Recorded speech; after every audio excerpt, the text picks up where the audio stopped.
Welcome to my YouTube channel.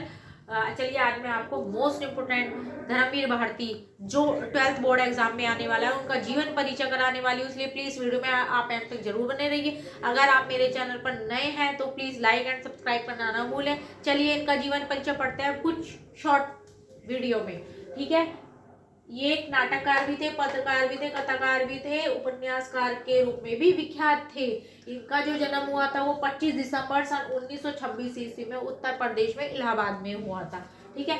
इन्होंने पहले MA किया विश्वविद्यालय से, उसके बाद इन्होंने पीएचडी की। पीएचडी करने के बाद इन्होंने साप्ताहिक इलाहाबाद में जो कुछ वर्षों बाद इलाहाबाद में जो साप्ताहिक पत्रिका है ना संगम, उसका भी इन्होंने संपादन किया। धर्मवीर भारती कथाकार, नाटककार, उपन्यासकार, पत्रकार। इनकी कविताओं में राग तत्व के साथ बौद्धिक उत्कर्ष की आशा के भी दर्शन होते हैं। अपनी कहानियों और उपन्यासों में इन्होंने विषमताओं पर व्यंग करने की इनमें एक विलक्षण प्रतिभा थी।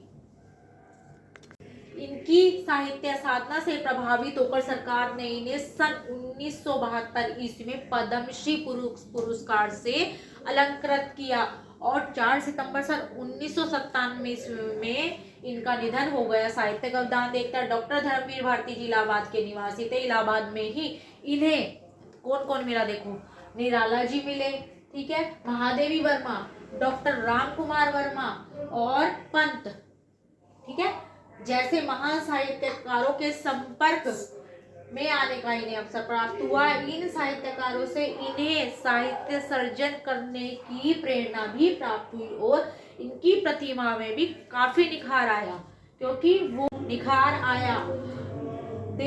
देश की विभिन्न पत्रिकाओं में भी निबंध कविताएं प्रकाशित होने लगी और ये यशस्वी साहित्यकार के रूप में उभर कर सामने आए। ये बहुमुखी प्रतिभा से संपन्न साहित्यकार थे। ये कहानी, निबंध, एकांकी, उपन्यासकार, नाटक तथा आलोचना, संपादन व काव्य सर्जन के क्षेत्र में इन्होंने अपनी प्रतिभा का परिचय दिया है। प्रतियां देखते हैं। डॉक्टर धर्मवीर भारती ने विविध विधाओं में साहित्य की रचना की है। इनकी प्रसिद्ध एवं महत्वपूर्ण प्रतियां इस प्रकार हैं, जो मोस्ट है। आप देखिए, उपन्यास सूरज का सातवां घोड़ा तथा गुनाहों का देवता इनके प्रसिद्ध उपन्यास है। कविता जो है इनकी कनुप्रिया, 7 गीत वर्ष, अंधा युग और ठंडा लोहा, ये क्या थी इनकी कविता। नाटक और एकांकी, नदी प्यासी थी इनका प्रसिद्ध नाटक है, मतलब नदी प्यासी थी ये प्रसिद्ध नाटक है, ठीक है। एकांकी क्या है, नीली झील संग्रह में, नीली झील संग्रह में एकांकी है।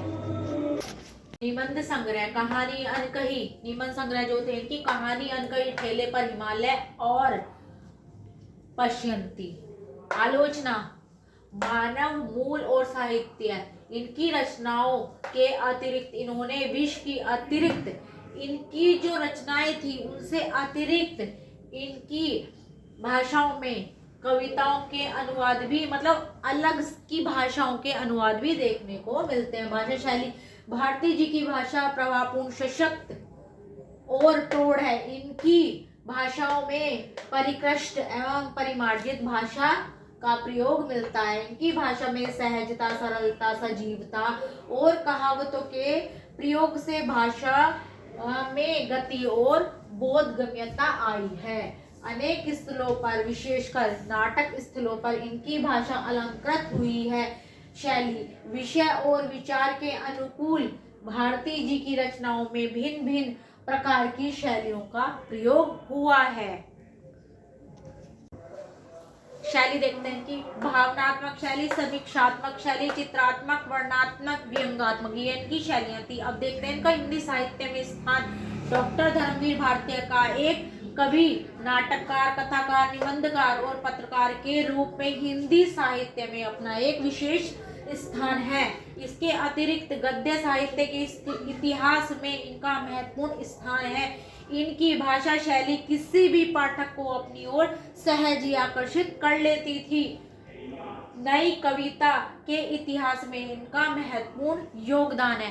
तो ये थी धर्मवीर भारती का जीवन परिचय। मैंने कुछ ही समय में आसानी से आपको समझा दिया है। ठीक है, और मिलते हैं नेक्स्ट वीडियो में। तब तक के लिए जय श्री राम।